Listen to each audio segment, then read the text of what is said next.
Right, hello guys, Luton here, back with an army update for my Ultramarines. Now you remember a while back, in fact many months ago, I showed you guys my entire Ultramarines army, which is pretty sizable, but it is also somewhat dated. A lot of these models I got back in the 90s, basically 2nd edition.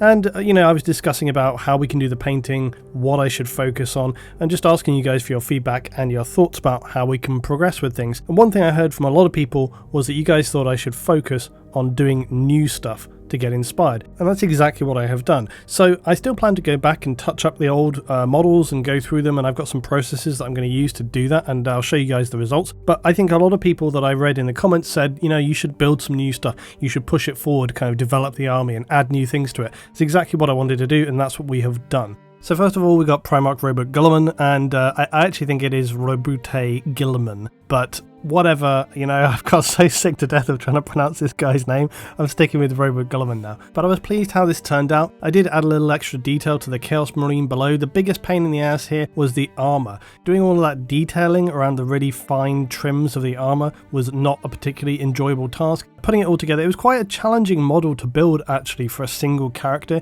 Usually single characters are fairly easy to build, but it was a challenge. The Emperor's Sword turned out nicely as well. Leviathan Dreadnought, this one as well was reasonably challenging to build. It was a Forge World model, and they're always a little bit trickier, especially with the resin if you need to adjust it, but this one came together quite nicely. Leviathan Dreadnoughts, they are much bigger than you expect them to be as well. If you saw in that opening image, the Leviathan Dreadnought towers over even Primaris Marines. It's way bigger than a standard Dreadnought. It's absolutely gigantic, and little lore if you didn't know, Leviathan Dreadnought's actually built on Terra, not Mars and Forge Worlds.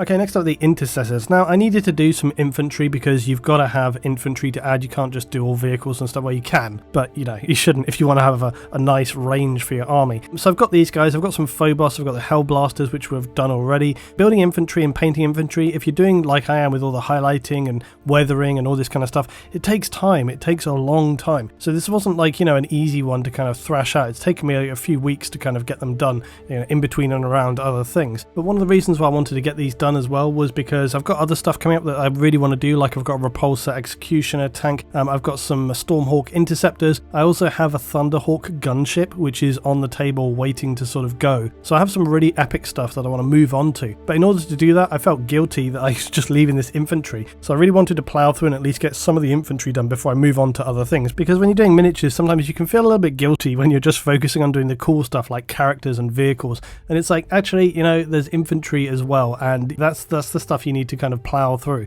To be fair, I often do add too much detail, but I was happy with the results. Okay, so then we had the Primaris Marine Captain.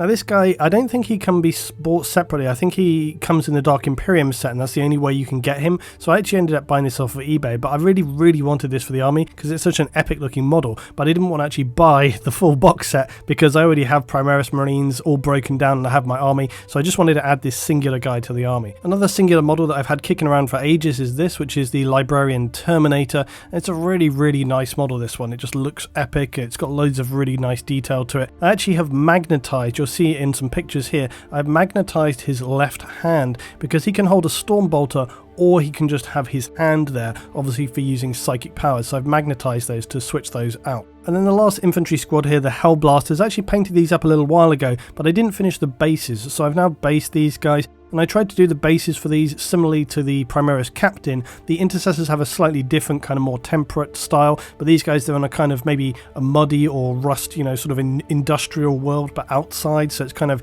gritty and gravel. You can see the sort of ashen grass there, so that's the style going on for these guys.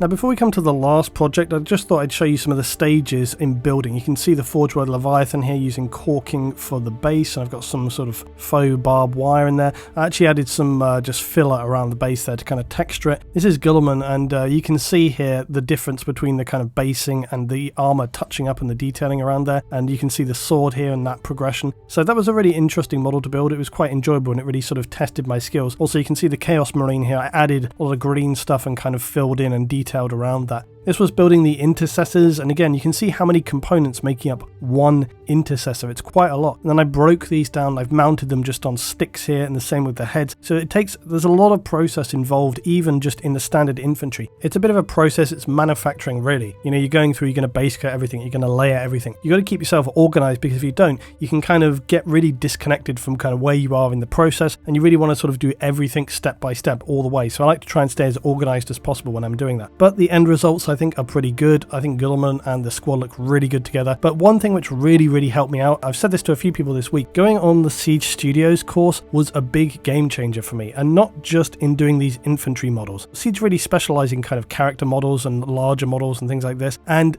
the processes that I've learned there really enabled me to move into this, which is the CERASTUS Castigator Knight. I've had this guy primed and ready to be painted for about a year, maybe over a year, but I felt really intimidated to even begin this model because it was such a huge model, and I wanted to get the Lutin Necropolis stuff done, because this guy is Gabriel Rasov. He's the High King of the Lutin House Knights on the Lutin Necropolis, so I really wanted to get all the lore as well established before I started to paint this guy, and I had to get that done before I even sort of thought about what color scheme I was going to use. So it was a whole process to even begin. I didn't want to kind of get halfway through and screw it up. So going on the Siege Studios course really did actually give me a lot of confidence to get in and tackle this model. It really helped me kind of just get on top and know what I needed to do to finish a model like this. And I'm sure that if I hadn't been on that course, there's no way that I would have finished this model to the quality that I've been able to get it at. And yes, they are the sponsors on the channel, but that's exactly why they're the sponsors on the channel, because I only like to work with people that I think will actually offer you guys something. And if you go on the course, you'll see for yourself. I've linked the courses for 2020 down below, so go check them out if you want to. This was one of the biggest models I have ever built, ever painted. I was very intimidated. I also love this model. I think it looks absolutely epic, and I really wanted to do it justice. I was very pleased with how it's turned out. It was satisfying to get it to where I wanted to get it to in my mind.